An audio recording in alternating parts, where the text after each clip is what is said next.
Bonjour à tous, aujourd'hui c'est la deuxième vidéo de la série sur la création d'un robot de trading basé sur l'indicateur technique de l'Ichimoku Kinkoyo. Et dans cette vidéo qui va être assez courte, nous allons voir comment mettre en place un stop loss suiveur. Donc si vous n'avez pas vu la première vidéo sur la création de l'expert basé sur l'Ichimoku, je vous invite à aller la voir, j'ai mis le lien en description. Donc pour rappel, la stratégie était assez simple, elle consistait à ouvrir une position quand le prix traversait le Kumo et à fermer cette position lorsque le prix traversait à nouveau le Kumo. Donc là par exemple le prix a traversé à la baisse le Kumo, on a donc ouvert un sell et quelques temps après le prix traverse à la hausse le Kumo, la position est donc fermée.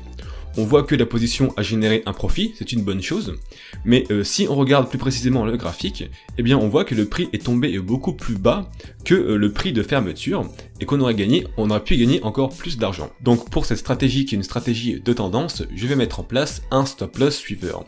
Un stop loss suiveur, c'est un stop loss qui évolue continuellement pour être au plus proche du prix, pour pouvoir maximiser ses profits.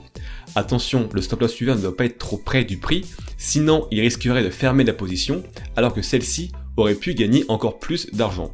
Donc ce n'est pas facile de bien doser le stop loss suiveur, et toutes les stratégies ne s'y prêtent pas forcément, mais pour cet expert, je pense qu'il en a vraiment besoin. Il existe énormément de méthodes pour mettre en place un stop loss suiveur.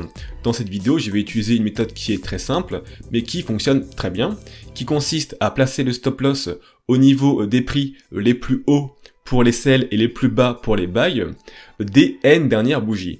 Donc si mon N est égal à 5, alors le stop loss sera placé, dans le cas d'un sell, au plus haut des 5 dernières bougies. Pour mettre en place le stop loss suiveur, je vais devoir ajouter deux fonctions au code que j'avais écrit dans la dernière vidéo sur la création de l'expert basé sur l'Ichimoku. Tout d'abord, je vais rajouter une fonction dans la librairie utils.mqh qui sera chargée d'aller récupérer les prix les plus hauts et les plus bas sur les N dernières bougies. Enfin, une fonction sera rajoutée dans le code principal de l'expert, qui elle consistera à mettre à jour le niveau des stop loss. Donc tout d'abord, je vais commencer par créer la fonction qui va retourner les prix les plus hauts et les plus bas sur les N dernières bougies. Donc cette fonction va nous retourner un booléen, elle retournera true si nous avons bien pu récupérer les plus hauts et les plus bas des dernières bougies, et false sinon. Cette fonction prendra 4 arguments. Tout d'abord, le nom du symbole sur lequel chercher les plus hauts et les plus bas, ainsi que la timeframe des bougies. Nous allons aussi demander le nombre de bougies sur lesquelles il faut chercher les plus hauts et les plus bas. Et enfin, nous allons prendre en argument l'adresse d'un tableau dans lequel nous allons placer les plus hauts et les plus bas. Donc il y aura deux éléments dans ce tableau, l'élément 0 sera les plus bas des N dernières bougies, et l'élément 1 sera les plus hauts des N dernières bougies. Au début de cette fonction, je vais initialiser un nombre décimal min qui va stocker le plus bas sur les dernières bougies. Je vais également créer un décimal max qui lui va stocker les plus hauts sur les N dernières bougies. Et enfin, je vais créer un tableau de MQL-Weights qui lui va stocker toutes les bougies sur lesquelles il faudra chercher les plus hauts et les plus bas. Je vais redimensionner le tableau result pour qu'il puisse contenir deux éléments, un élément pour le plus bas et un élément pour le plus haut.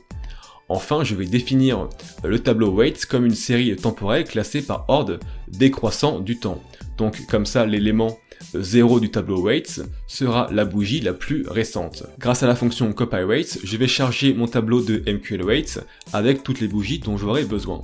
Cette fonction, elle prend 5 arguments, le nom du symbole sur lequel il faut charger les bougies, les timeframes des bougies, l'index de départ pour laquelle je souhaite récupérer les bougies, donc j'ai mis 0, c'est-à-dire que je souhaite récupérer les bougies à partir de la bougie actuelle, le nombre de bougies que je souhaite récupérer, donc c'est donc NB période plus 1, pourquoi plus 1? Parce que je vais commencer à compter des bougies à partir de la bougie précédente, et je ne vais pas prendre en compte la bougie actuelle. Donc ce que j'aurais pu faire, ça aurait été de mettre 1 en position de départ, et mettre NB période en nombre de bougies que je souhaite récupérer. Ça aurait d'ailleurs été beaucoup plus logique, même si ça revient exactement au même. Enfin, il faut préciser le tableau weights dans lequel charger mes bougies. Je vérifie que j'ai récupéré le bon nombre de bougies, et si c'est le cas, alors je vais pouvoir commencer à chercher les prix les plus hauts et les plus bas. Je commence donc par placer dans la variable min le plus bas de la bougie précédente, et je place dans la variable max le plus haut de la bougie précédente.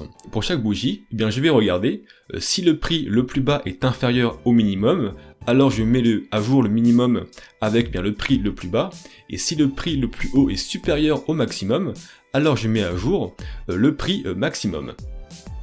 Enfin, à la fin de la boucle, je place à l'index 0 du tableau résulte le minimum, et à l'index 1, j'y mets le maximum. Enfin, je retourne true pour préciser que tout s'est bien passé. En cas de problème, je retourne false pour préciser qu'il y a eu un problème. Je viens de corriger la fonction, c'était un peu bête ce que j'avais fait, bien que le résultat est exactement le même, c'est beaucoup plus logique comme ça. Donc je récupère bien les bougies à partir de la bougie précédente, et je récupère les NB période bougies. Maintenant, dans le code principal de l'expert, je vais mettre en place la fonction qui va être chargée de mettre à jour le niveau du stop loss. Donc pour faire ça, j'aurai besoin de définir un input qui sera un nombre entier et qui va correspondre au nombre de périodes où l'on souhaite chercher les prix les plus hauts et les plus bas pour mettre à jour le stop loss. La fonction qui va mettre à jour les stop loss sera une fonction de type void, donc qui ne retournera rien, et qui prendra un seul argument, c'est le nom du symbole sur lequel il faut modifier potentiellement le stop loss d'une position. Donc nous allons sélectionner la position ouverte sur le symbole grâce à la fonction position select by ticket, puis nous allons récupérer le prix les plus hauts et les plus bas sur les NB high low période dernière bougie, et lorsque tout ça est sélectionné, nous allons regarder si la position est un buy. Alors si le prix le plus bas des N dernières bougies est supérieur à mon stop loss actuel, alors je modifie la position et je change le stop loss pour y mettre le prix le plus bas. Et inversement, dans le cas d'un sell, si le prix le plus haut est inférieur au stop loss actuel, alors je modifie la position pour que le nouveau stop loss soit égal au prix le plus haut des N dernières bougies. Enfin, dans la fonction untick, s'il y a déjà une position d'ouverte sur le symbole, alors nous allons appeler la fonction update stop loss. Maintenant je compile et on va tester ça en backtest. J'ai donc laissé le paramètre NB high low period à 20, je ne sais pas si c'est le meilleur, je ne pense pas, mais comme ça marche très bien également. Ce qui compte, c'est que vous voyez que le stop loss se met bien à jour. Là vous voyez qu'il suit quand même assez bien le prix, et il est placé au plus haut des 20 dernières bougies. Le gain n'a pas été beaucoup plus important que précédemment. Ça on a gagné 1 euro de plus. Bon, je ne pense pas que 20 soit le meilleur paramétrage pour NB high low period, mais on verra le meilleur paramétrage lors de la vidéo sur l'optimisation de cet expert. Mais ça vous montre bien que un stop loss suiveur c'est très bien, mais le dosage est très compliqué, puisqu'il ne faut pas mettre le stop loss trop proche du prix, sinon il risquerait de fermer la position, alors que celle-ci aurait pu vraiment être encore plus profitable, mais il ne faut pas non plus mettre le stop loss suiveur trop loin du prix, sinon il ne sert à rien, il ne sert absolument pas à maximiser le profit. Voilà, c'est la fin de cette vidéo, j'espère qu'elle vous a plu. Je vous rappelle que tout le code que j'écris est disponible sur GitHub, dont le lien est en description. Pour ne rien rater, vous pouvez me suivre sur Instagram ou bien vous abonner à ma chaîne YouTube. Et si vous souhaitez parler de trading algorithmique en français, vous pouvez également rejoindre mon groupe Facebook, dont le lien est aussi en description.